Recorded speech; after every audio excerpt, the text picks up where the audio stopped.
My name is Akash Thapa, and I'm part owner of Bestiola Creations. I was born in Nepal. I moved here when I was 18. When I was 12, my mom moved to America, and I lived with my brother. But when I turned 16, he moved here too, and I lived alone between 16 and 18. I've held a lot of 9-to-5 jobs, some jobs that didn't have defined schedules when I worked with Fish and Wildlife. I have gotten screwed over with some of the jobs and some people being discriminatory. So after that, I decided that I just needed to work for myself. And so I was able to find dog sitting as a side of source income first when I still did construction work. I started working for myself because I figured it was easier not having to answer to anyone. I love animals and I was able to use that by working with dogs, and I like being outside in nature, which I was able to use to my benefit by making jewelry with natural elements.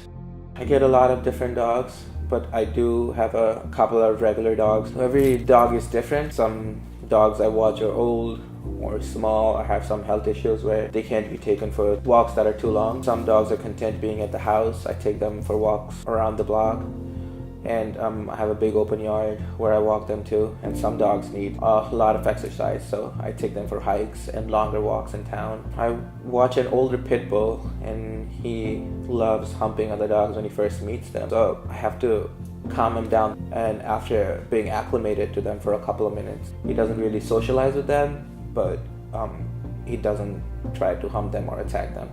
So my girlfriend wanted to make jewelry using plants and insects and have a bachelor's in wildlife science, and I knew where we could collect and how we could collect. Last summer we started doing it and we found that we were good at it, so we turned it into a business. So I have experience in catching and IDing insects and other things. I think my degree helped me a lot with the collection process because I already knew things I could do. I also have a collection of books about insects, plants, mushrooms that helps ID things when we try to ID them. The necklaces we make are primarily made out of sustainably harvested flora and fauna. We use mushrooms, plants, insects, moss. We also use alcohol ink and glitters. Not a lot of people do exactly what we do, so I think using the natural elements makes our jewelry unique. We are very hard on ourselves when we make the jewelry.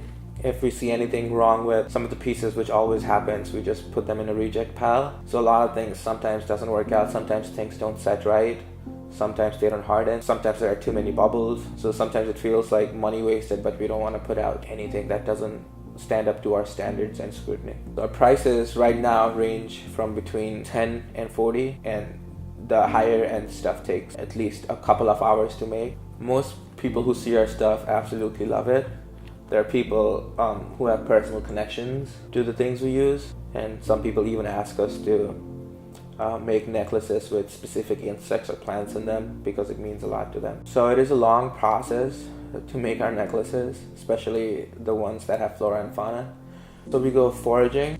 We have to go out and harvest the things we need.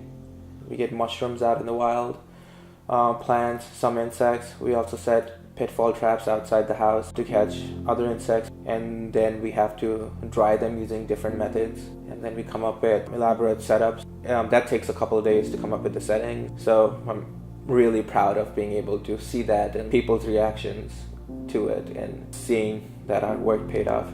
We are very hard on everything we make, so there's a lot of connection with a lot of things that turn out well, because it's like a moment trapped in time. So a lot of these things we make after they're finished, because we put in the work and we made them and we came up with these setups, a lot of these setups hold an important place in our minds and hearts.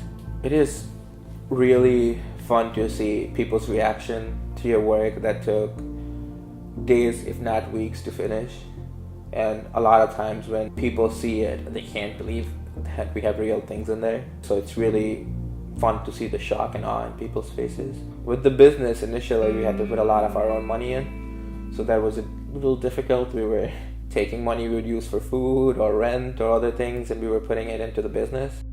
I love what I do, but money is a very important aspect in the business. So we have to spend a lot of money with our displays and other things we need for an event. And then you don't know how much you're going to sell and how many people are going to show up at events. And we also have to take into account that we need to pay ourselves hourly. So we have to take into account how much we should be paid, how much profit we should make, and how much time, money, and effort was put into making our product. And that can be very complicated and difficult when you're trying to keep your prices low. Starting with smaller events was a little difficult too, because it's not the same every week.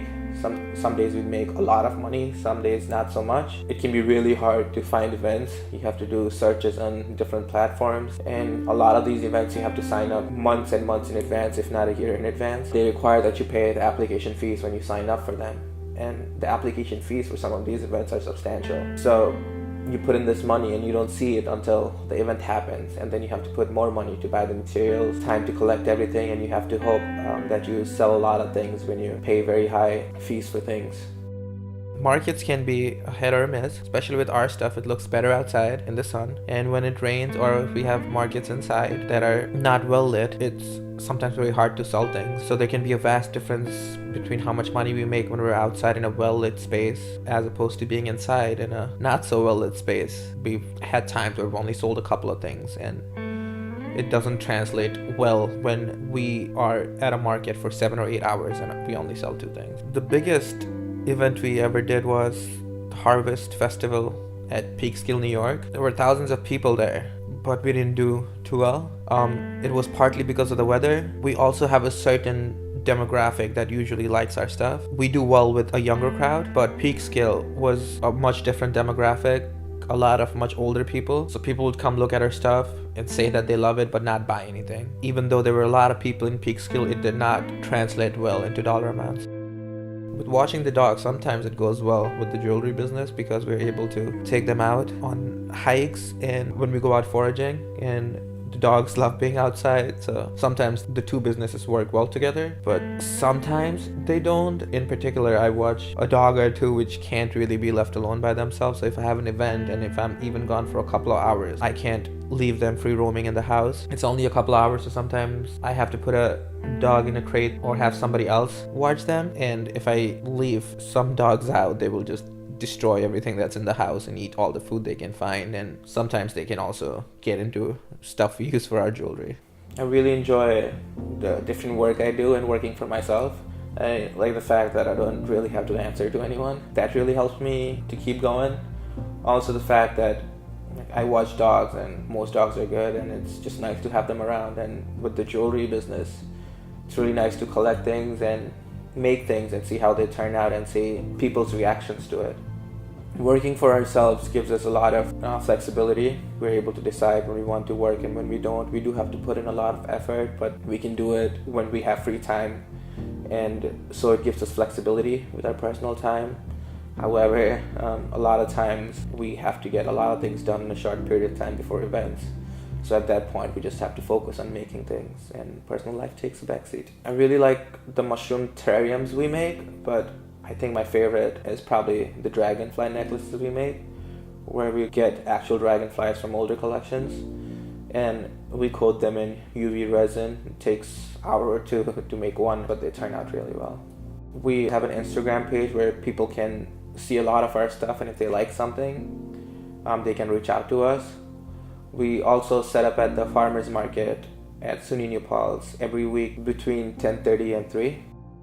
I'm a big believer in conservation. I think businesses can thrive if they use resources that are available to them without overexploiting them. I would really like to make a difference in the conservation field. I have done a lot of conservation work in the past years, but at some point not just with my business, but also by doing conservation work in a direct fashion, I would like to make a difference.